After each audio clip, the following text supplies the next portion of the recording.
The last video was an introduction to discrete random variables, and I'm just going to do one more question from discrete random variables to kind of act as a lead into the binomial random variable. Okay, so here's that question 7 again. The number of pets X owned by each student in a large school is a random variable with the following discrete probability distribution. So the probability of a student who was randomly selected having zero pets is 0.5, 1 pet is 0.25, 2 pets is 0.2, 3 pets is 0.05. So if 2 students are selected at random, the probability that they own the same number of pets is. Now, to work this question out, what we would do is look at how the first student is either going to have 1, 2, or 3 pets. So this is pick 1, and those probs are 0.5, 0.25, 0.2, and 0.05. So pick 1 could be a student who has 0, 1, 2, or 3 pets. Now we can do pick 2, which is going to be the same thing, 0, 1, 2, 3, or 4. This is pick 2. And the same thing over here, 0, 1, 2, 3, 0, 1, 2, 3, and finally 0, 1, 2, 3. So note that the tree diagram looks like this. Okay, so it has several options that come out of one of the picks. So pick 1 could be 0 pets, 1 pet, 2 pets, and 3 pets. Now this is really important because something particularly unique about the next type of distribution we look at is that doesn't happen. Okay, so the type of distribution we'll look at is called the binomial probability distribution, and this is on the course this year, and it is going to be assessed. And each year when I teach this topic, what I do is I bring in my Galton board. I ordered it online, cost me about $100 plus shipping, and the best I can do this year, girls, is show you what it looks like. I usually pass it around in class. The girls have to sign an agreement to state that they won't damage my Galton board, and they have to wear a pair of white, specially designed gloves to handle it. All jokes aside, girls, here it is. So this is what happens. It's got, I think, 2,000 balls in it. What happens is you rotate it like so. As you rotate it, the balls fall randomly. And notice what happens to the overall distribution of the balls. Okay, wonder what happens this time.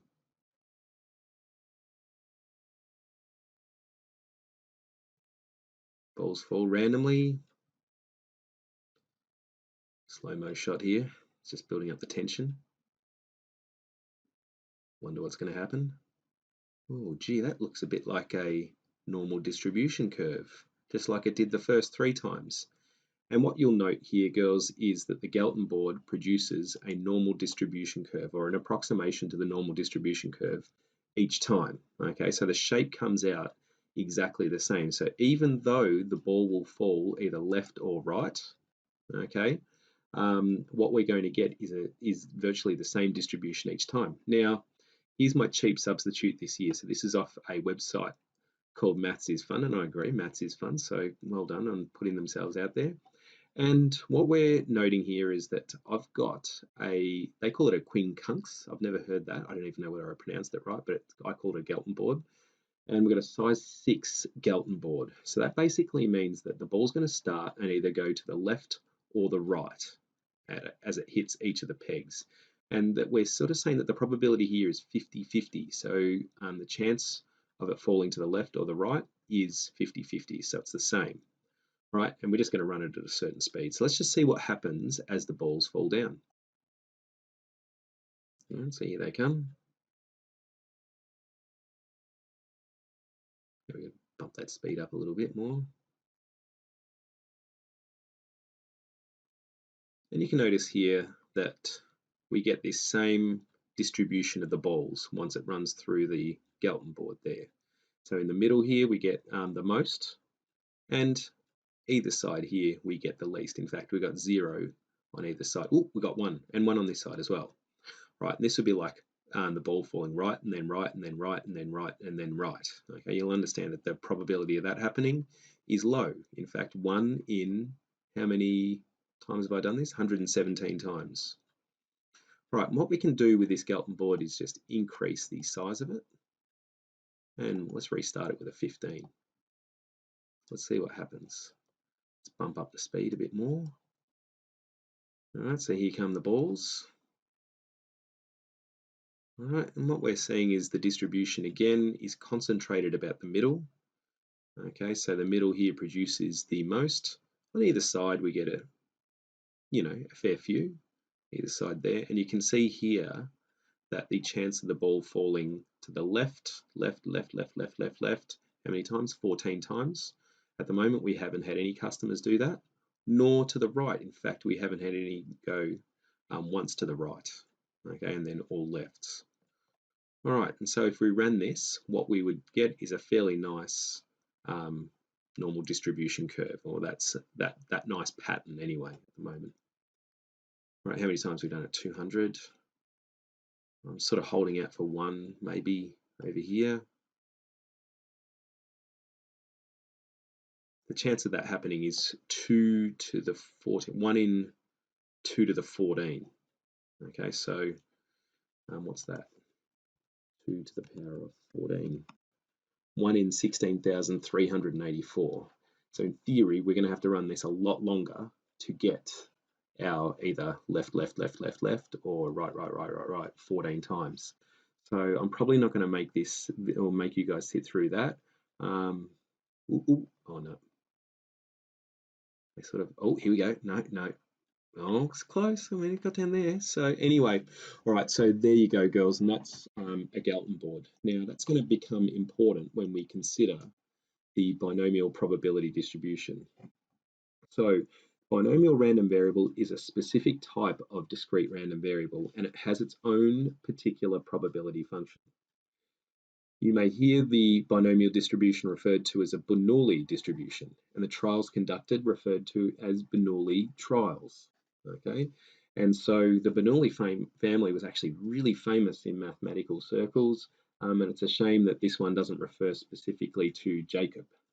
All comes under Bernoulli. If I was sort of one of the Bernoullis, then I'd certainly want my first name on some of these things. Otherwise, I just get thrown in with all my famous brothers. In this case, there was no sisters. It's imperative to be able to identify a Bernoulli sequence, so they have certain properties. This was a question on the Prob SAC last year. Okay, so it would be on every single year. So each trial consists in one of two outcomes, which are usually designated either as success or fail.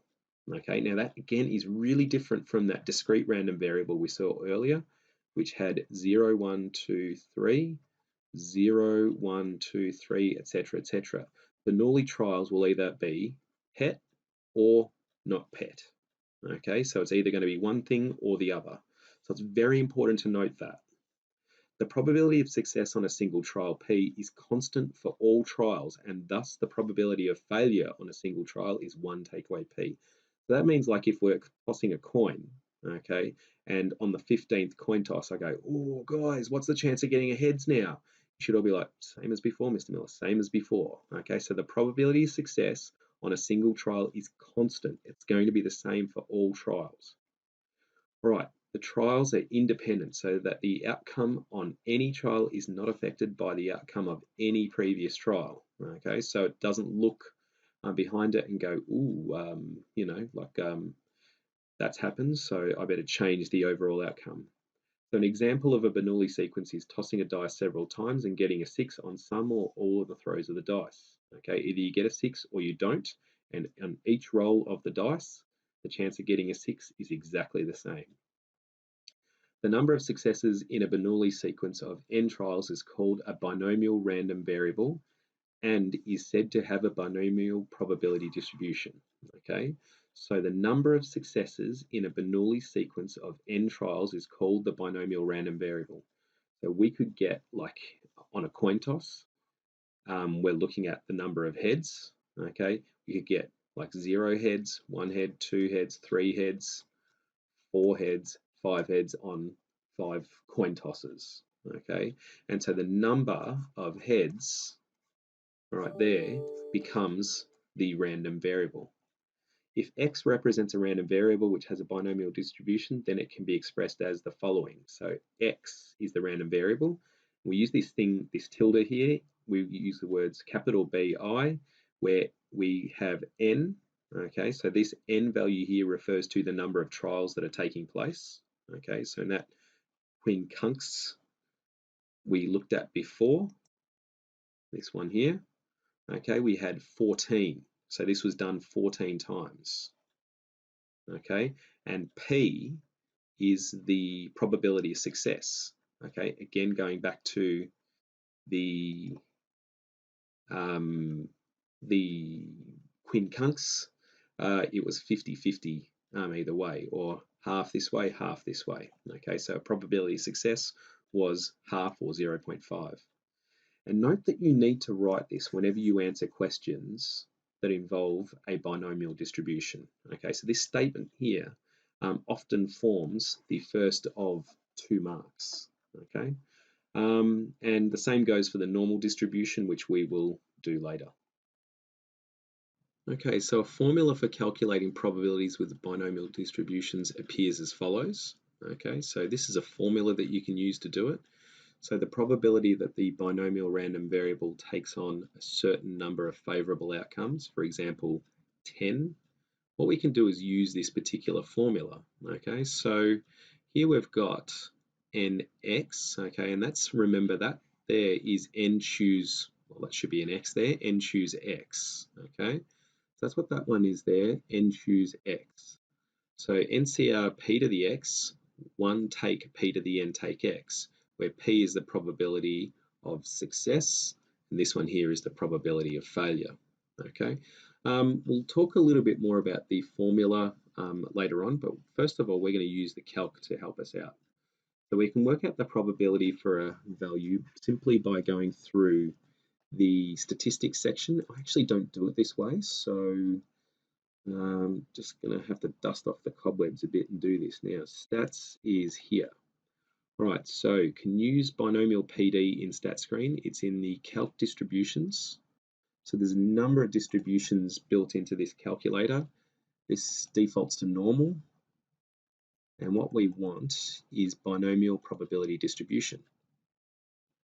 All right, now here's an example here. X is equal to 50. All right, so we're assuming that X, capital X, is a random variable, which is binomially distributed. We're doing 97 trials, and the probability of success is 0.5. And we want to know when the random variable is 50, that is, what's the chances of getting 50, exactly 50 successes, okay? So this would be like a coin toss done 97 times. What are the chances of getting 50 successes, like either heads or tails? It can be either. Let's just default X is heads, for example, for argument's sake. We're going to go X is equal to 50. Number of trials is 97, and the possibility of success is 0.5 because it's a coin toss. All right, and then all you do is you hit next, and it tells you the probability. So a new box appears at the top for the prob, which is this particular amount. So binomial PD is used when we want exactly. Okay, so this means that we want exactly this amount of outcomes. Okay, so exactly 50 favorable outcomes.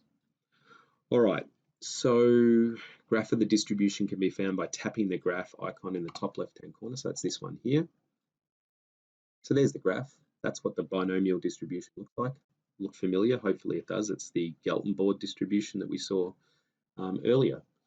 Okay, and what we can do is analysis trace that and actually see what the individual or the exact probabilities for each particular number of outcomes. So this is 0 heads if a coin is flipped 97 times, which is that probability there, obviously fairly small, okay? 6.3 by 10 to the negative 30, right? And as we increase it, probability is still very low until we get into like this section here.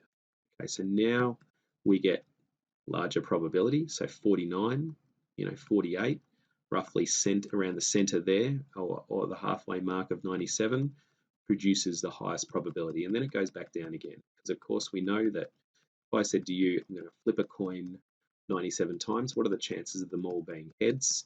I hope you go to me pretty much 0, Mr. Miller. Well, that's what the calculator reckons, 6.3 by 10 to the negative 30. All right, so we can work out the probability for an interval by using the binomial CD distribution option, okay, where what we have to do is provide a lower or an upper. Now, how do I know when that's the case? Well, the example will be where the random variable can take on values less than and equal to a certain amount. So what are the chances of getting less than or equal to, say, 30 heads? Okay, chances of getting less than 30. Chances of getting greater than 30, or greater than and equal to 30, or between certain values. Okay, so all we do is we use binomial CD. So let's go back and find binomial CD. All right, so remember it's going to have an extra question. All right, and just out of interest, what should happen here is if I flick in, say, a lower amount of, say, 10, so what are the chances of me getting between 10 heads and 90 heads? Right, I think this is going to be certain that my value falls between 10 and 90. So the probability's got to be almost 1. So if we do it 97 times and the probability of success is 0.5. So again, this would be like me saying to you, hey girls, I'm going to flip a coin 97 times. What are the chances of the number of heads being somewhere between 10 and 90? Certain. All right. So note that if we're doing probability x less than 2, then what we do is we have, so if the random variable is less than 2, we want to basically use less than or equal to 1. Okay, so when we do less than, that means we want to use the lower value after that or before that. So if it's 2, we're going to flick it to 1. Okay, if it's greater than and equal to 4, then we're going to use 4 itself. If we're going to go, if the probability of the random variable is greater than 4, then what we would do is that value there would be 5. Okay, greater than 4 means we go to the next value after that, which is 5. Remember, this is discrete. There's no 4.1 or 4.2 or 4.3. It goes from 4 to 5 possible outcomes. Again, if I said to you guys, what are the chances of getting 4.5 heads if I flip a coin 10 times?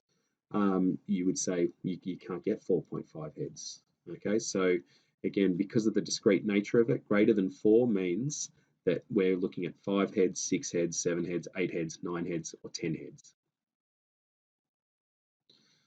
All right, the method I use is this one here. I go via the interactive menu, and there's distributions, binomial PDF or CDF. Okay, so that's the way I do it.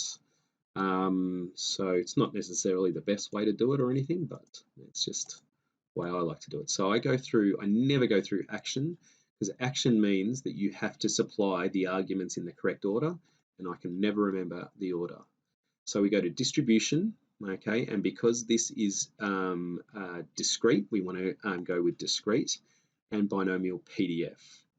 Okay, so when we do binomial PDF, it asks us the exact same question. So let's just ask it something. What are the chances of getting 40 heads if I flip a coin 80 times and the probability of success of the coin is 0.5? And there's my prob. What are the chances, where are you, of getting, so I'm going to use CDF, so between 30 and 50 heads if I flip a coin 80 times and the probability of success is 0.5. Pretty high, okay, pretty high. All right, so yeah, so that's the way I do that one there. So let's just see, this will bring up PDF, and then yeah, you basically just jam in the values that are required there. Right, so let's just do an example. So if x represents a binomial distribution, or a binomial random variable with n equals 5 and I can only presume that's p equals 1/3, find the probability that x is equal to 2. All right, so the first move we want to make is just make sure we define our random variable as binomially distributed, and the number of trials is 5, probability of success is 1/3. Right, and what we want to do is let the random variable equal 2. All right, so for this one here, we're going to use distribution, discrete, and binomial PDF because it's exactly 2 that we want. Right, so we want the random variable to equal 2. We want to do this experiment 5 times, and possibility for success is 1/3. Right, so this one here, probability the random variable equals 2 equals 0.329218 ... Okay, so there's basically, a 33% chance of getting 2 favourable outcomes, whatever they might be. All right, so that's exactly. Okay, so notice that I'm using PDF for exactly 2. Right, a coin is tossed 40 times. What's the prob of getting 20 heads? Right, well, what do we know about coin tosses? They're independent, that it can either be one thing or the other, okay? So that means that x is a binomial random variable. What are we going to do? We're going to do this experiment 40 times. And what are the chances of getting 20 heads? Well, the probability of success is 0.5. Probability that the random variable equals 20 is, and we're going to use binomial PDF. And once I've got one in, I can usually just edit up the previous instance of it, which is 40 trials. No, which is random variable equals 20 for 40 trials. And let's change that prob to be 0.5. 0.12537 ... depends on the rounding, depends on the number of decimal places required. You know what? Yeah. All right, so that's the method that we're using there. All right. Okay, so let's explore this formula and how it actually works. Okay, so that's this formula here that we were talking about earlier. So the first thing to note is all Bernoulli distribution problems will produce a similar tree diagram. The probabilities will change. And what I mean by that is that with Bernoulli distributions, there's either a success or failure. There's nothing else that can happen. So that when you drop the ball down into the Galton board, it hits the peg, and it either goes left or right. It's got no choice where it goes from there. It's either left or right. And remember that that's different from other distribution problems. Remember the PETS problem, 0, 1, 2, 3, 0, 1, 2, 3. So that's discrete random variables there. Have multiple options, but for Bernoulli ones, there's only success or fail. But notice that the chance of success or fail can change depending on the problem or the context of the problem. This might be like a loaded dice, okay, that has a success rate of 0.3 and a fail rate of 0.7 for whatever the particular thing is, head or tails. So only distributions that are Bernoulli will look like this and will use this formula. It does not work on other distributions. Write a statement explaining the details of this distribution. X is a binomial random variable, and we're going to run the experiment once, twice, 3 times, and the chance of success is 0.3. What's the probability of failing 3 times? Easy. Could have done that problem in year 9. 0.7 times 0.7 times 0.7.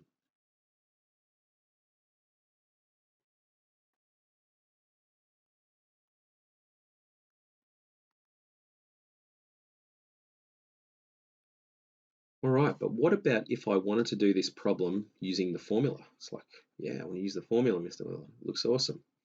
So that's the chance that the probability that the random variable takes on 0 favorable outcomes, i.e. I'm a big failure, 0, 0, 0.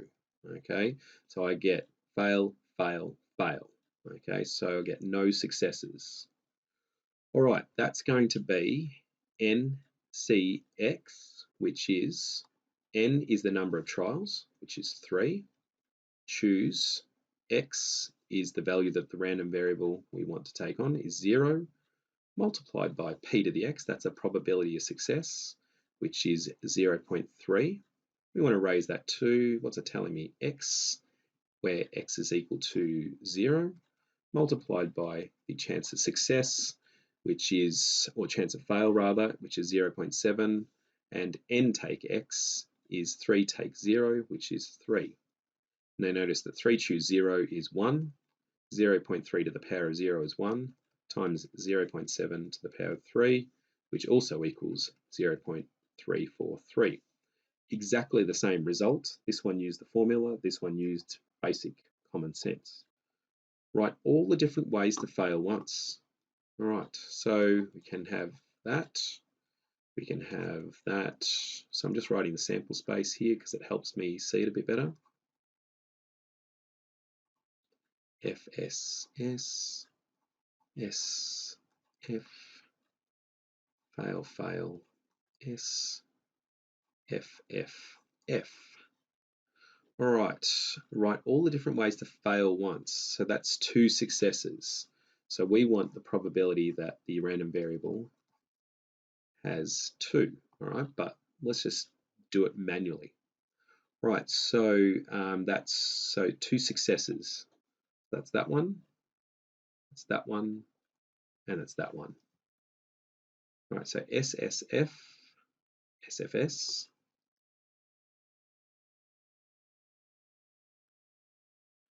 and what was the last one? God, I've got worse memory. FSS. Right, so they're all the different ways to fail once. Can you think of another way to quickly work out the number of ways to fail once? Well, there's 3 different possible outcomes, okay, or so from the 3 different things that can happen, what we want to do is choose 2. From 3, choose 2. That's how we can quickly work out the number of ways to fail once. So from 3, choose 2 successes. Now, if you remember from last year, 3 choose 2 actually equals 3. That makes it much easier to count up the number of things, is to use combinations rather than to actually manually count them. Okay, and again, if you need some help with using that formula there, go back to the formula above, which is NCR equals, what is it? N factorial over R factorial, N take R factorial. Okay, and you can actually pop those values in there to work out that the value is 3. The other thing to remember, I suppose, is 1, 1, 1, 2, 1, 1, 3, 3, 1. That is Pascal's triangle. This is row 0, row 1, row 2, row 3, and this is row 3. We want to choose 2. Okay, that's that particular option there. So there's a couple of ways to recall that, but many of you will revert to the formula there. Write the probability of each way to fail once. So success is 0.3. That one there is going to be 0.3 times 0.3 times fail is 0.7. This one here is going to be 0.3 times 0.7 times 0.3, which is the same. And fail first is 0.7 times 0.3 times 0.3. And notice that they're all the same. Okay, these are all the same. So using your answers to D and E, write a statement that allows you to work out the probability of failing once. All right, so what we would do is note that there's 3 different ways. Okay, so 3 multiplied by 0.3 times 0.3 times 0.7. That's essentially what we would be doing. Okay, so we've got 3 lots of this particular thing will give us the probability. Now, how could I use the formula to do that? So the formula is NCX. Okay, so 3 choose 2, probability of success, which is 0.3. What that's going to be is that's going to be raised to the 2. Probability of fail is 0.7 to the 1, okay, which is 3 take away 2. And notice that 3 choose 2, that's that. 0.3 to the 2 is just those two there. 0.7 is that there. So all the formula does is it knows that the distributions work like this. And so it just knows that each time we get this Bernoulli distribution, that you can either count them manually or you can quickly throw them into this and it will add them all up for you and work them all out. Remember that with combinations, order does not matter. And that's why combination locks are badly named, should be called permutation locks, girls. If a question specifies order, do not use the formula, use the tree. So what is the probability of failing first and the others not failures? So notice that this specifies that the first thing that happens has to be a failure and the others not failures. That's a particular outcome. So that's fail, followed by success, which was fail was 0.7 times 0.3 times 0.3, which in this case here is 0.7 times 0.3 times 0.3 equals 0.063. So notice that that answer there, or the answer to this question here, is a very specific order. Okay, and you'll be able to tell by the wording. So complete the following table with a probability of each value of the discrete random variable. So 0.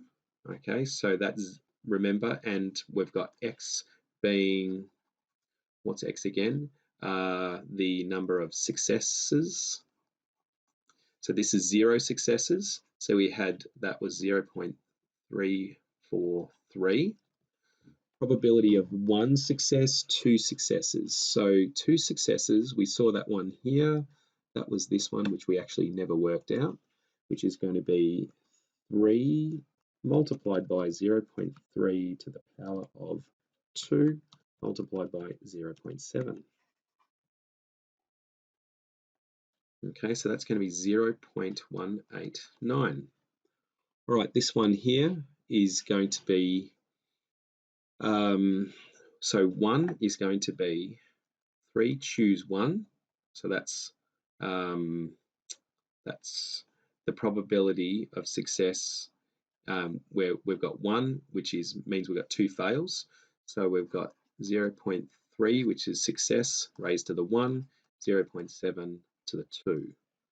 Okay, so that's going to be 3, choose 1. Now the number of ways from 3 to choose 1 is 3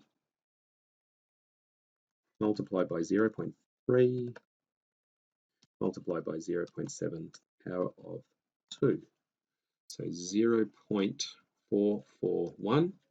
Now the last way to get this one here for 3 is going to be 1 take away all of these.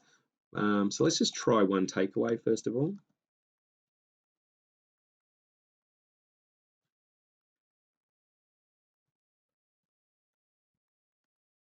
So it should be 0.027, or we can use the table, okay, which is 0.3 to the power of 3, 0.3 to the power of 3, which is exactly the same. Note that we can use what we looked at before, which is the interactive section. So we can go to distribution, discrete, binomial PDF, where we've got a random variable equaling 3. We're doing 3 trials. Chance of success is 0.3, and it should tell us exactly the same thing, 0.027. You could use the stat screen if you want. There's just heaps and heaps of different ways of doing this, and I encourage you to be flexible. So without looking at the formula, can you write a calculation for the following? A Bernoulli trial is conducted 5 times. So X is binomially distributed. The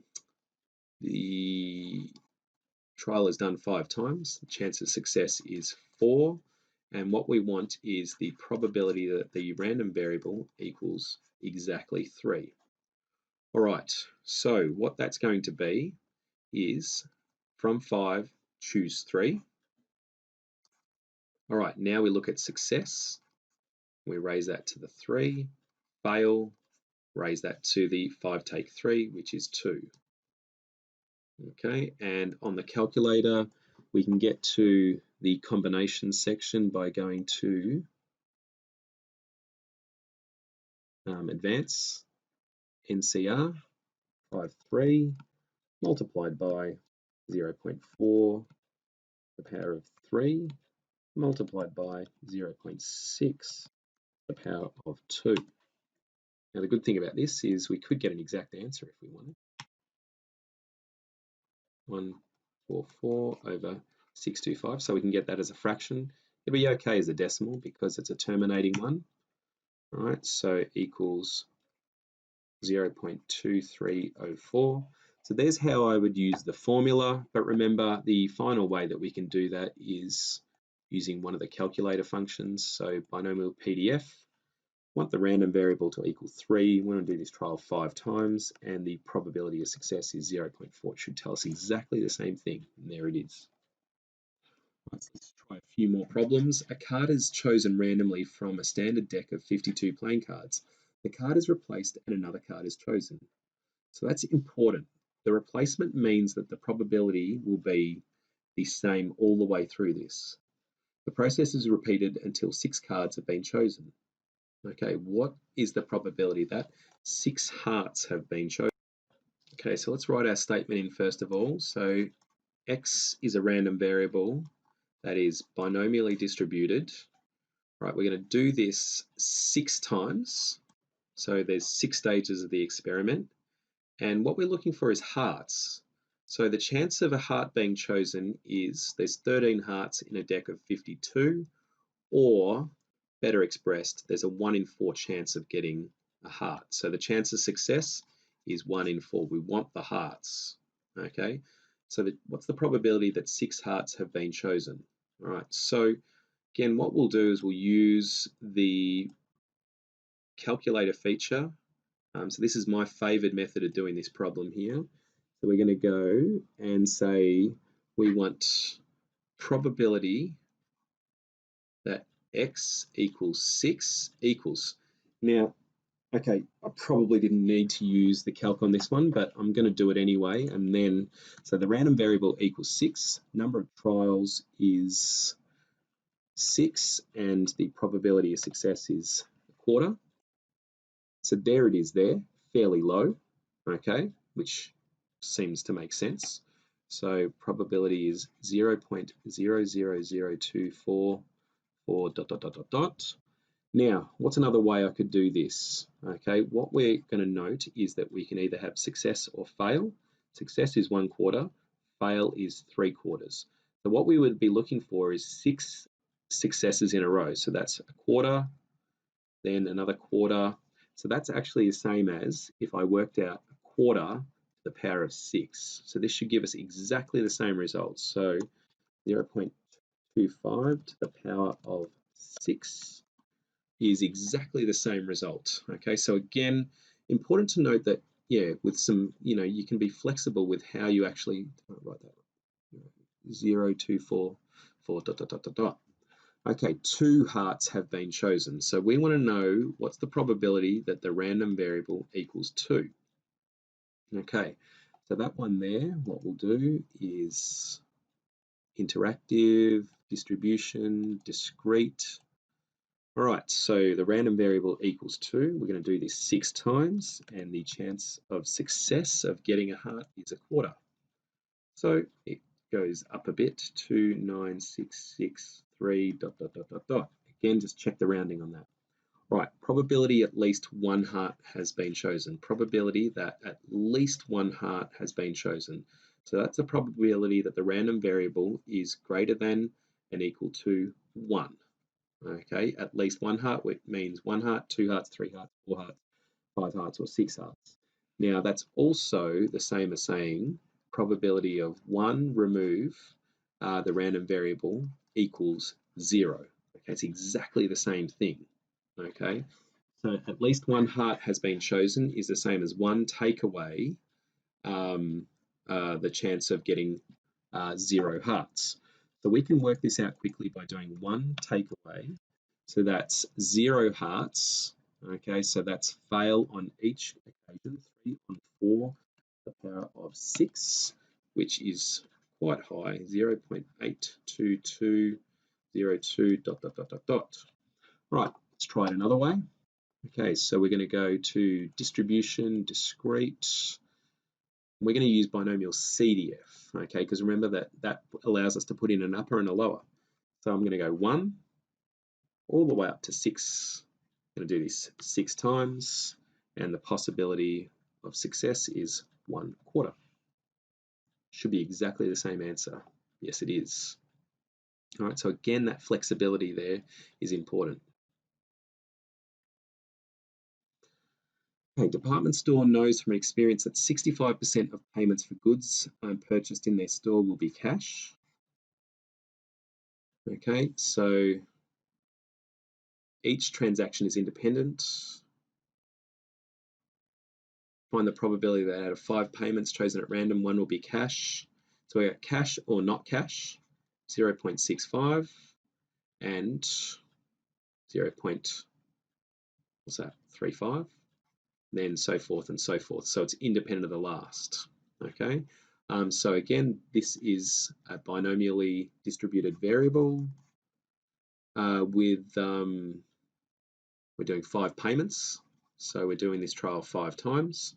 And the probability of success, where cash is success, according to the first problem anyway, is 0.65. 1 will be cash. So this is the probability that the random variable equals 1. Right, now again, that one there on the tree diagram is really difficult to do because you imagine drawing the tree diagram 5 times and counting them all as 1, or all the ones with 1 cash in them. So what we'll do is we'll use the calculator to do it. So I'm going to go to interactive, distribution, discrete, PDF. We've got 1, we're doing this 5 times, and the chance of success is 0.65.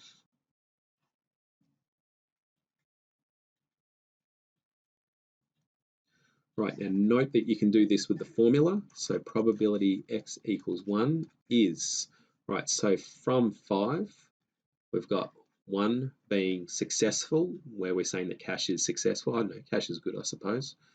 0.65 to the 1, 0.35 to the 4.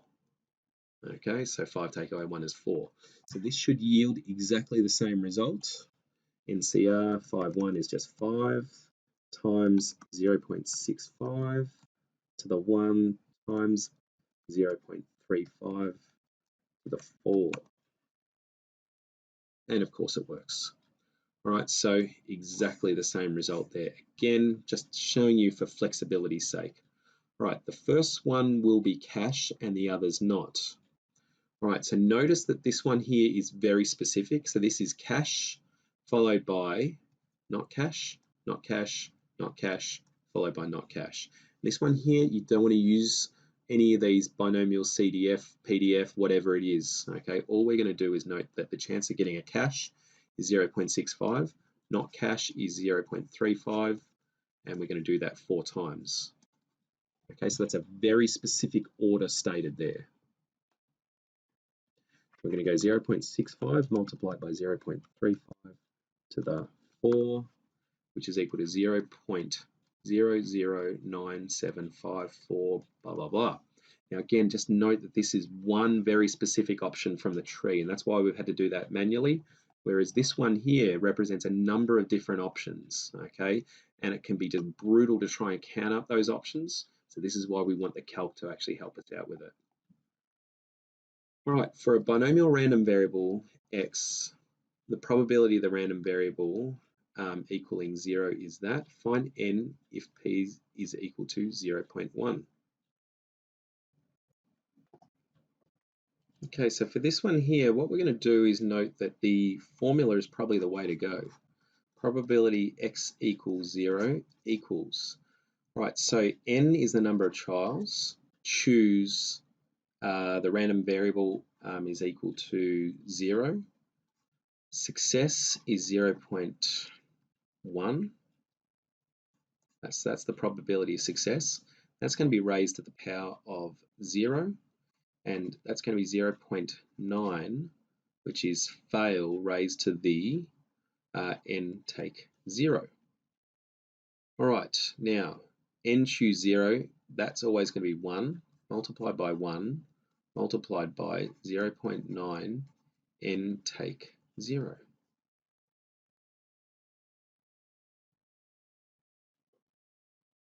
Now we know what this probability is. That's 0.4783. N take 0 is just n. So we've got 0.9 n 0.4783. And what we can do to get n as the subject is switch to log form. So log 0.9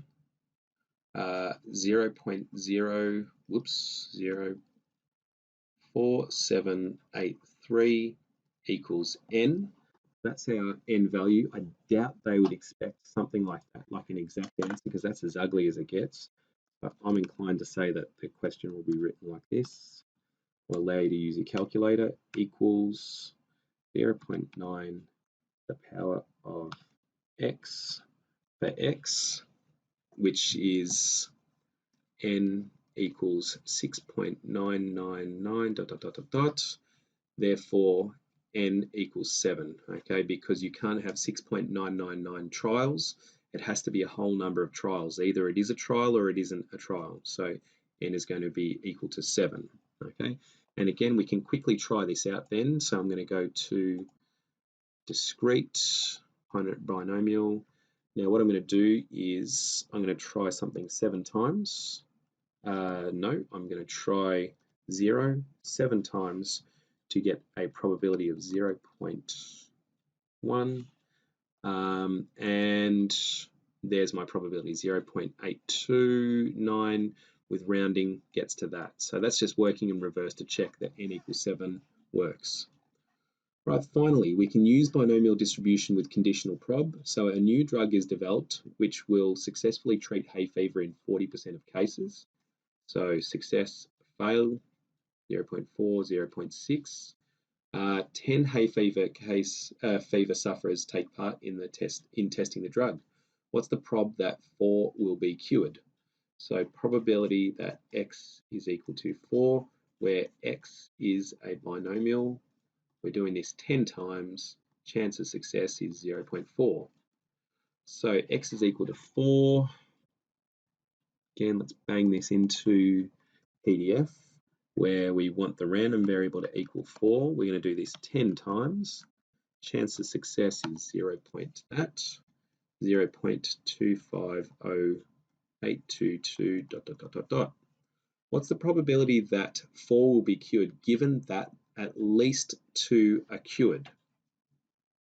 Okay, so this one here we're going to do the probability that 4 will be cured, probability that x equals 4, given that x is greater than and equal to 2.